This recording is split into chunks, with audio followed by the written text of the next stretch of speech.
Hey everyone, today's going to be a little bit of a different video, and it's going to be about this.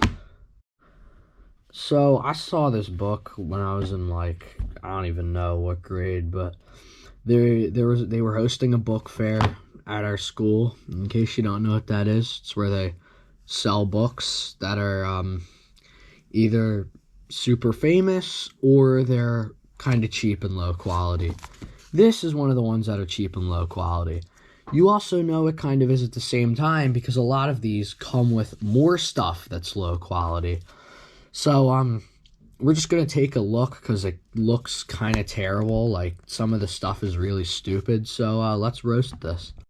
First thing I want to get into is the title. Live or Die Survival Hacks. I think when they say hack, I think they mean life hack. And, I bet a lot of you know those are notoriously bad in this day and age, so I think it's trying to appeal to little kids. Now, I don't have this anymore, but this came with like a magnet and a needle, so you can make a compass. It was actually pretty cool. I kind of learned something, but I'll get in that a little later. Alright, starting on the first page, this doesn't look that bad, but it's weird. They say hacks like you're using...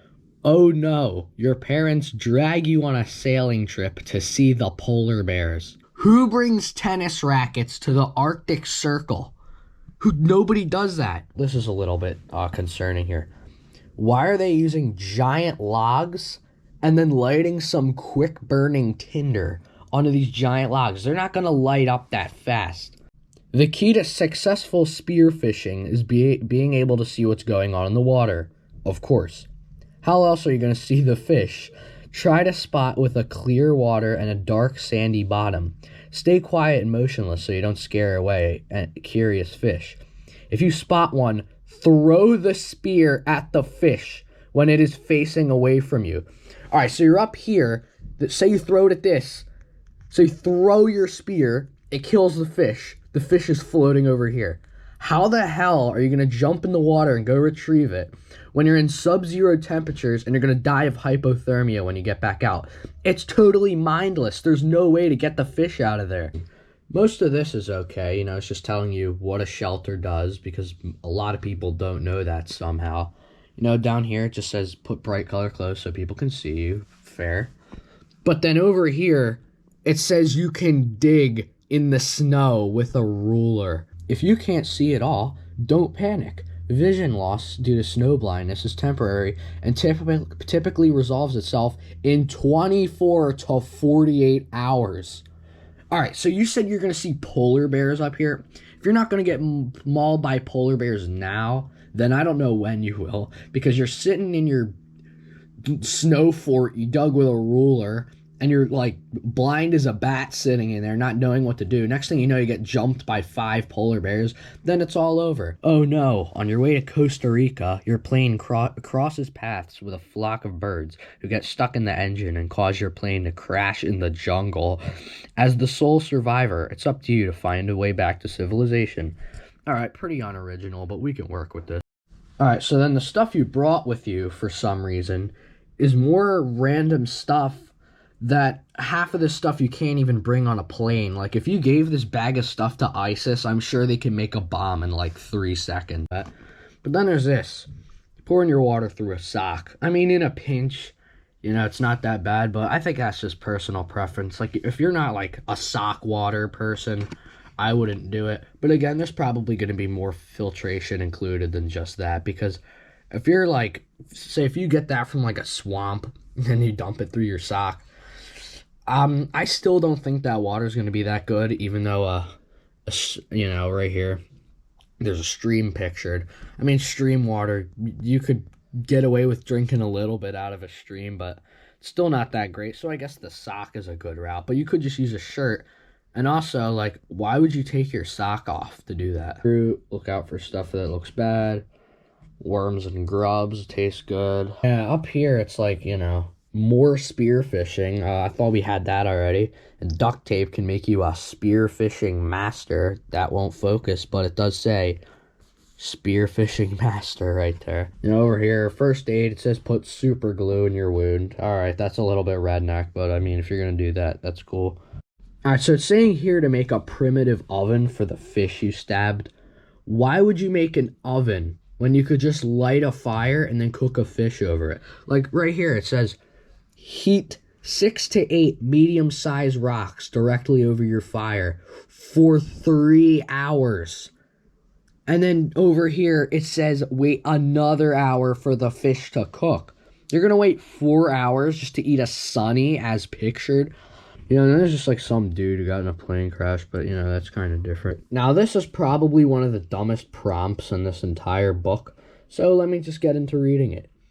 On a school field trip, your bus takes the wrong turn and gets stuck in the sand in the Mojave Desert. You decide to be the hero and walk through the sand to look for help, but soon you find yourself lost without your classmates to guide you back to the bus. Now you'll have to survive using only the stuff inside your backpack. This is really stupid because if you're on a road, a public road, how are you going to get lost that easily? I mean, why don't you just go back the way you came? I mean, and if the bus broke down, just walk or hitchhike or something. The sun is hot. That's basically what it says. Makeshift sunscreen. Not sure why you wouldn't bring sunscreen when you're going out in the middle of a desert for a school trip. I'm sure they would require sunscreen at that point.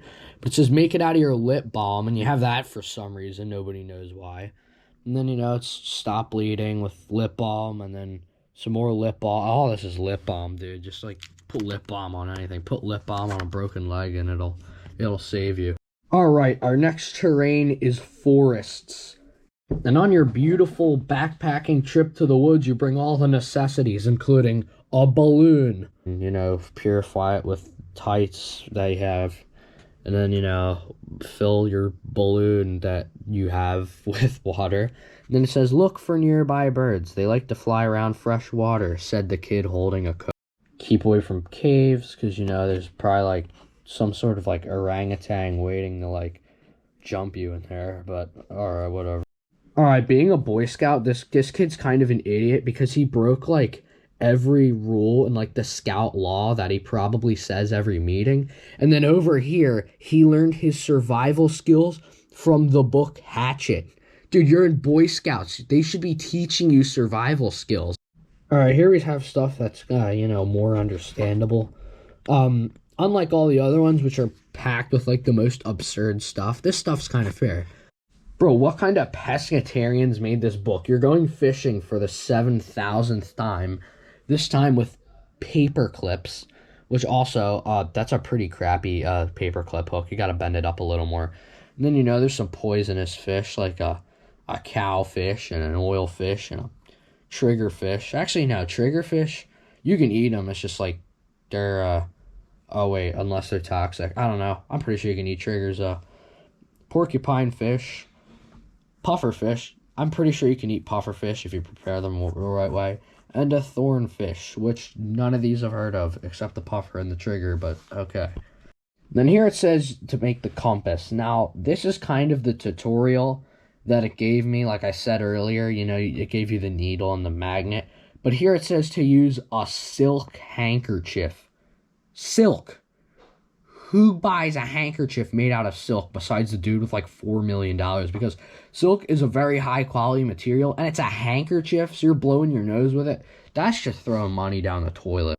And also, who reuses handkerchiefs? That's just weird. Are they even called that anymore? Aren't they called like tissues now?